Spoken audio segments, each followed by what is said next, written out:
Alors bonjour frères et sœurs et amis, que le nom de Dieu en soit béni et glorifié. Je sais que ça va peut-être déranger encore ce que je vais vous dire, mais je vais vous donner des preuves à l'appui.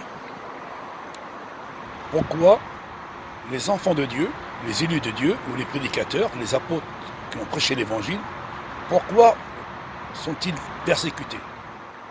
Pourtant, il est écrit dans la Bible, tu dois aimer ton prochain comme toi-même, de ne pas faire d'adultère, de ne pas mentir, de respecter son père et sa mère, respecter ses frères, respecter ses amis, en réalité, avoir de l'amour en particulier, quelle que soit la race et quel que soit l'individu.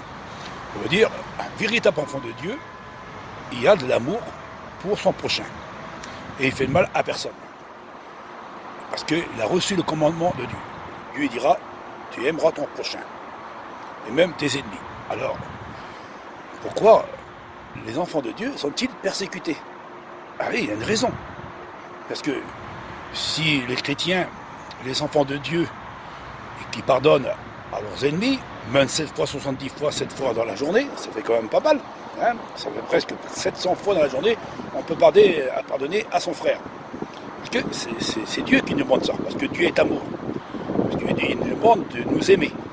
Alors, pas de rancune, pas de jalousie, pas de guerre, pas de révolte, pas parler sur son voisin, pas parler sur son frère, sur sa sœur, pas de faire du mal autour de nous, en réalité. Mais c'est ça. Hein.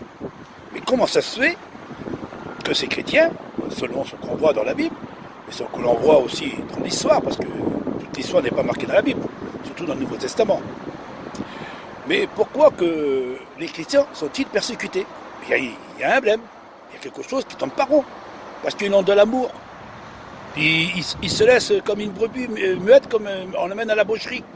C'est marqué dans la Bible. Il dit, vous ferez le bien et on va vous haïr. Mais comment ça se fait qu'on va nous haïr et nous persécuter, et pourtant on va aimer notre prochain?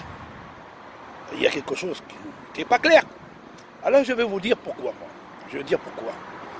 Dieu m'a donné la réponse.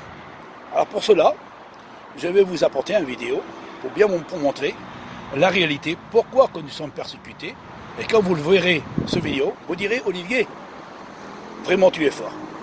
Tu nous montres pourquoi que nous sommes persécutés. À cause de cela. Ah oui, c'est à cause de cela. Alors pourquoi? Voilà pourquoi que je vous apporte encore des vérités qui vont encore déranger. Pourtant, on fait du bien autour de nous. On demande pardon. On essaie de se réconcilier. Et les gens n'ont pas d'amour. Ils n'ont pas d'amour. Et pourtant, on les persécute. Et pourtant, on fait le bien autour de nous. Je ne comprends rien.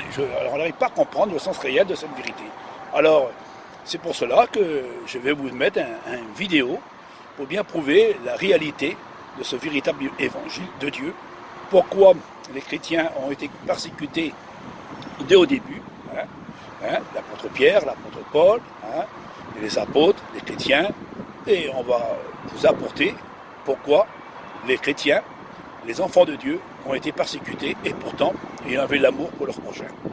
Et ils avaient de l'amour même pour leurs ennemis. Parce qu'il a dit, aimez vos ennemis comme vous-même. Alors, comment ça se fait qu'on les a massacrés, qu'on les a tués? Il y a une raison. Alors, je vais vous apporter la réponse. Que Dieu vous bénisse, frères et sœurs et amis.